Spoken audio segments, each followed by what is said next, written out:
asalaamaaleykum sama mbokk yi maa ngi leen di nuyu kenn ku nekk ci turam ak ci santam.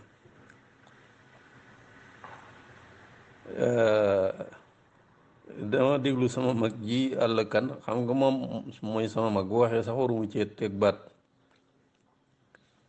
waaye li mu wax lu wér a wér la, lu wér a wér a wér la, lu ñu mat a déglu. xam nga nun ñi tuddee suñu bopp Pastef am ab projet, am ku nekk ci kaw ñu naan Ousmane Sonko, danoo jàpp ne te moom la ñuy wax bis bu ne ñii fi nekkoon démb ak bërki démb yàq nañu suñu réew mi, yàq nañ ko ci jëf, yàq nañ ko ci wax, yàq nañ ko ci nii, yàq nañ ko ca nee. juróom benn fukki at rawatina 1er avril 2000 ba Abdoulaye Wade di jëlee réew mi ba fii nu ne réew mi dafa yàqu. ñu ne nit ñi dañoo yàqu, jëf yi nii dañoo yàqu, wax ji daf lépp a yàqu. nu ne nun bokkunoo ak ñooñu, daanaka nun beneen xeet lañu, bokkunoo ak ñooñu. danoo bëgg ñooñu abal nu ñu fab réew mi. bu fekkente ne ki ñu yaakaar doy na leen muy Ousmane Sonko, ci gannaaw yàlla doy na leen muy Ousmane Sonko, ñu jox ko kàddoom, jox ko réew mi. nu jàpp ne buñ ko joxee réew mi doxalin wi mu koy doxalee dana wuute ak doxalin wi ñu ko doon doxalee 17 décembre 1962 ba fii nu ne. bokkunoo ak ñoom dara, bokkunoo ak ñoom doxalin, bokkunoo ak ñoom jëf. lépp lu ñaaw lañ daan def buñ la joxee réew mi dina fi jóge. waaye buñ jàppee ne nag nun bokkunoo ak ñoom ci dara, noo leen gën. te jàpp naa ni man ba may gis leneen noo leen gën. jàpp naa ni ba may gis leneen réew mi buñ ko tegee ci loxo Ousmane Sonko dana ko jaarale feneen fu ko ñooñee jaaralewul woon. waaye loola bala nu caa àgg dañ ko war a wane ci suñ biir, def benn dank rek ak benn jubluwaay ak benn bëgg-bëgg, jaar wenn yoon woo xam ne kenn du ko jàdd. yoon wi buñ ci dugal dara lu ci bokkut. noonu ñii noo leen gën, nañ fi jóge, baaxuñu, nun baax nañu. buñ ñu ñëwee buñ ñu joxee réew mi danañ ko teg ci yoon. balaa booba nag nanu wane nooy kan, nanu wane ne bokkuñoo ak ñoom, nanu wane ne suñuy doxalin bokkul ak seeni doxalin, nanu wane ne suñu jëf bokkul ak seen jëf, nanu wane ne suñuy kaddu bokkul ak seeni kaddu. yoon wa nga xam ne fa la ñuy jaarale réew mi nun nan dugg ca yoon woowee te buñ ko jàdd, te buñ ko jàdd. lépp loo xam ne lii ku ko gis ci nun ne ñii kët dañuy wax rek waaye ñoo ñëpp a yem, loolu moom nañ ko moytu. Sénégal dañ naan kenn baaxut ñëpp a yem. ñi koy wax li ñu ko duggee mooy comme kenn baaxut moom ñi fi nekk boobu ñu bàyyi leen fi rek. Macky Sall baaxut, Abdoulaye Wade baaxut, ñi ci des it baaxut, koo fi indi day mel ni ñoom, bon nañ leen fi bàyyi. loolu nit ñi bëgg a gëmal buñ ko nangu nun. Ousmane Sonko nan jàpp ne du Abdoulaye Wade, Ousmane Sonko nan jàpp ne du Macky Sall. bokkuñu mooy li nu gëm. lu ñaaw lañ daan def lépp bu ñëwee dana dañ ci réew mi, moom la nu gëm. lu ñaaw la dana dañ, lu rafet rekk wutu ko. bon nag nun suñu bopp balaa noo àgg 2024, bala noo àgg 31 janvier juillet 2022 gi danoo war a wane ne nun kat bokkunoo ñii. warunoo def dara ci suñ biir loo xam ne lii muy wax walla muy jëf ñeneen ñi dañu duut baaram ne xoolal ñii li ñoom kat ñoom ñëpp a yem, ñii kat ñoom ñëpp a yem. maanaam ci élection locale yi am na ci loo xam ne lii duut nañu ci baaram. ci tabbante bi diw ñu tabb ko, diw ñu tabb ko, diw ñu tabb ko, wane nañ fa loo xam ne lii noog waa APR yam, noog waa PDS yam, am na ci ñoo ci nun du nun ñëpp, waaye am nañu ci wane loo xam ne lii ak ndombal tànk dong nga leen tax a jóg. ndombal tànk nag rek ku mu tax a jóg rek day daal di xaw a kiimaan da ngay daal di am jikko joo xam ne ji li nu wax ne buñ dikkee noonu la ñuy doxale jikko ji ngay wane day wóoteegu jooja. bu nu jiital ndombal tànk, bu nu jiitalu xeet, bu nu jiital nangam, bu nu jiital nangam comme ni ko sama maag Ousmane àlla kan waxe nan def benn dànk benn bëgg-bëgg jaar benn yoon. loolu rek moo nu war. képp ku nu xool ci sunu jëf sunuy kàddu ak lu mu mën a doon na nga ne ñii kat wóote nañu ñii kat ku leen jox réew mi danañ ko yor. waaye rikkuwaay buñ ne ñii de li ñuy woote nekkul ci ñoom la PDS daan def rek la ñuy def la PDS daan wax rek la ñuy wax li APR daan def rek la ñuy def et cetera bu nu ko nangu. danoo jàpp ne ñii noo leen gën man de loolu laa jàpp man de nawluwuma leen wax dëgg yàlla nawluwuma Macky Sall nawluwuma ñànd ak ñoom parce que dañuy fen dañuy sàcc gëmuñu dara lu dul seen bakkan ak lu ñu am di fen di sàcc di def lu ñaaw lu nañu def man de nawlowuma leen te jàpp naa ku nekk Pastef aussi doo leen nawloo jàpp naa ni Ousmane Sonko nawloowul Macky Sall amul benn werante bon nag danoo war a am nu nu mel d'accord na maag sama mag yi àll kan danoo war a am nu nu war a mel nous devons être des exemples en tout. ci lépp danoo war a wane ne bokkunu ak ñoom noo leen gën ci lépp nag ndombo bu mu tax kenn indi jikko yoo xam ni du li nga xam ne moom leen dikk sénégalais yi ne bu ngeen di joxe réew mi danañ ko def. néew ma nag am na sax néew ma am na mais am na lu ma jot a gis ci élection locale yi moom yàlla bu am ci élection législative yi ñëw yàlla bu am. bu nu jiital ndombo bu nu jiital suñ njariñ lépp na nu jiital Sénégal njariñul Sénégal lépp na nu jiital ci njariñul Sénégal ci biir loolu ku yàlla def lii wala mu def la lii wala mu def la lee alhamdulilahi rabbil alamina waaye buñ ko def priorité bi mooy réew mi yàqu gi mu yàqu priorité mooy ñii fi jóge nga xam ni ñoo yàq réew mi ñu jële leen fi ba ñu set wecc ñu teg fi ñeneen te ñeneen ña pour nun mooy d'abord Ousmane Sonko bon nag nan wane leneen gis naa benn kii bu doyal la kan bind di wax maanaam ay Chine ak ay Vietnam fañ jaar Maroc Tunisie Algérie fañ jaar ba am indépendance Cameroun nangam et cetera ay xeex yu ñu doon xeex ba am li ñu am ay exemple lañu waaye nag ñooñu yàlla danoo gën a yombal ñoom seeni mbir wax ne leen exemple Chine marche 10 000 kilomètres mara d'Italie diggante 1921 ak 1949 li ci dee kenn xamul nu mu toll di Algérie muy Maroc muy Tunisie ay guerre de la ca dee kenn xamul nu mu toll Vietnam la ca dee kenn xamul nu mu toll loolu yàlla jaare lu mu foofa naam la ñu bëggoon nangu seenu réew ci ña ko yoroon teg ko ci wane ne ñoo ko moomal seen bopp teg ko ci yoon noo bokki bëgg-bëgg waaye jaar-jaar yi bokkunu nun geerunu xeexunu waaye nag am na fu nu war a jaar parce que ci lettre am bi gis naa ko mu wax ci mobilisation méthode organisation mobilisation information sensibilisation sunu xeex foofu lañ ko war a féetale kenn ku ne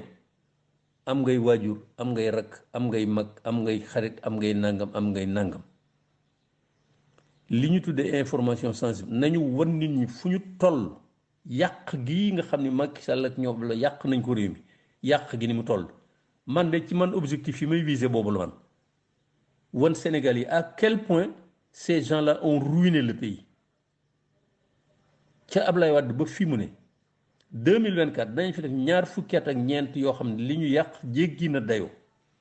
sénégalais bu ne daa war a xam mu leer nañ ci boppam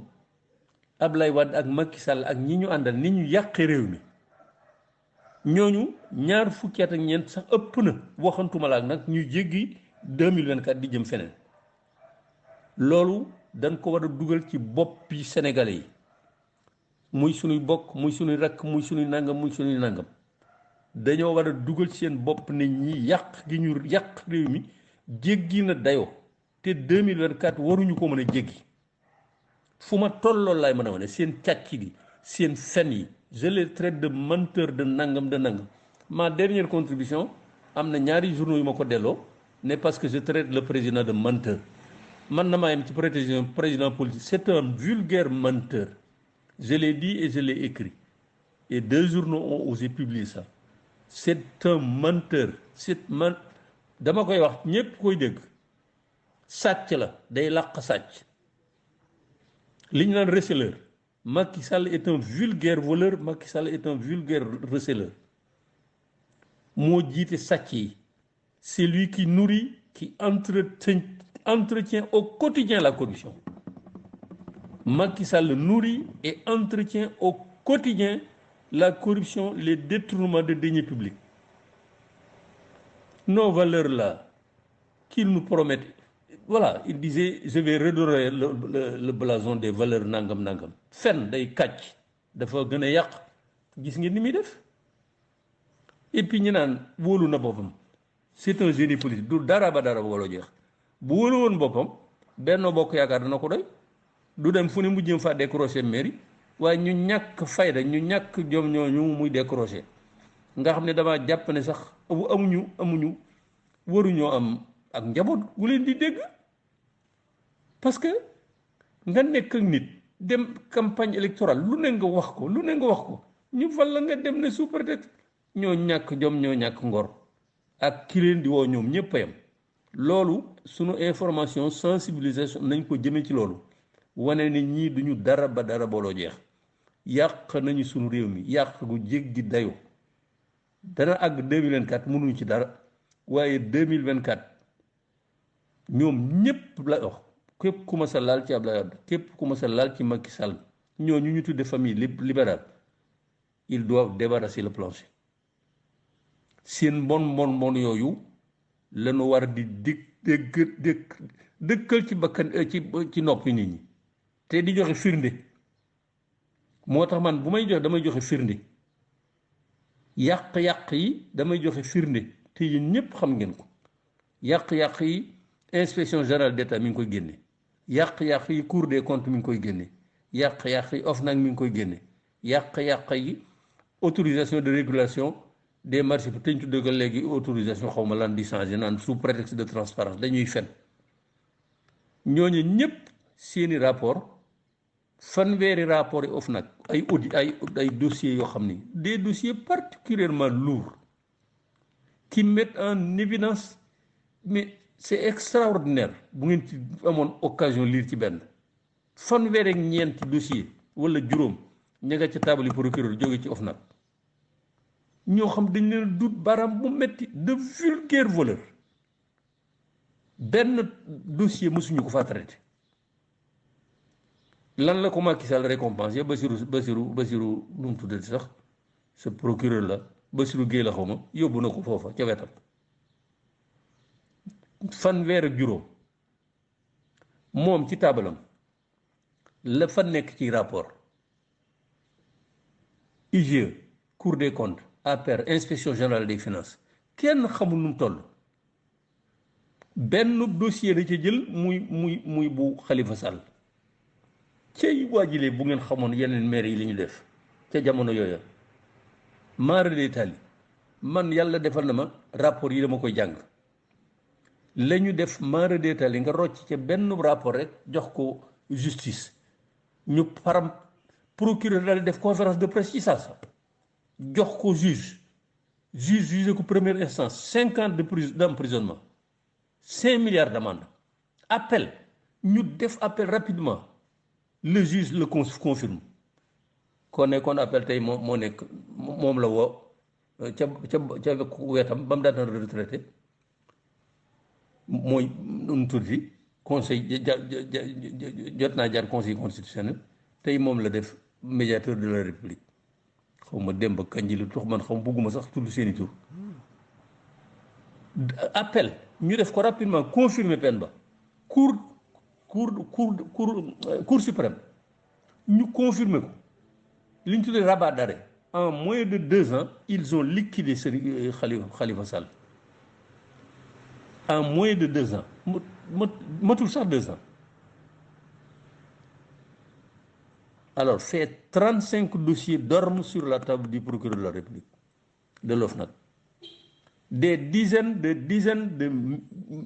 de rapports dorment sur la table du président, qui ose, le président, avec tout ce qu'il nous avait promis, qui ose regarder les Sénégalais les yeux dans les yeux pour leur dire que si je n'avais pas posé mon coude sur beaucoup de dossiers, si je n'avais pas posé mon coude sur les dossiers, beaucoup de gens iraient en prison. Wallahi, il y a des gens Macron, il y a d'ailleurs, il n'a même pas de dossier sur sa table. Ben dossier du Élysée. Allemagne waxi nopp, Belgique waxi nopp, kenn xalaatu ko fa. Nga ni si je n'avais pas mis mon coude sur les dossiers, beaucoup de gens iraient en prison. Muy ndi coow mu ñàkk jom, je le dis. Li ma wax partager le ko fu ne ñàkk jom. Il fait marche arrière.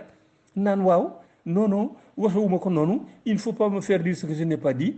man dossier Sindiély rek laa wax parce que je ne peux pas amener en même temps le frère et la sœur en prison déggal leen ma lii de la bouche du président de la République waaw man waxuma ñëpp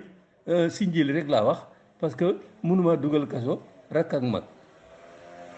parce que booba rapportu FESMAN lay wax festival mondial des arts nègres bi ñu fa organisé woon. C'était un scandale avec un budget de départ 5 milliards. À l'arrivée, 90 milliards de budget. Lu ne def nañ ko fa ci FESMAN rapport IGE ba mais c'est extraordinaire mu ne non booba rapport rek laa wax parce que mënuma dugal waaw d'abord léegi mooy dugal kaso wax na ko léegi wane na ne moom mooy dugal parce que je ne peux pas mettre en même temps le frère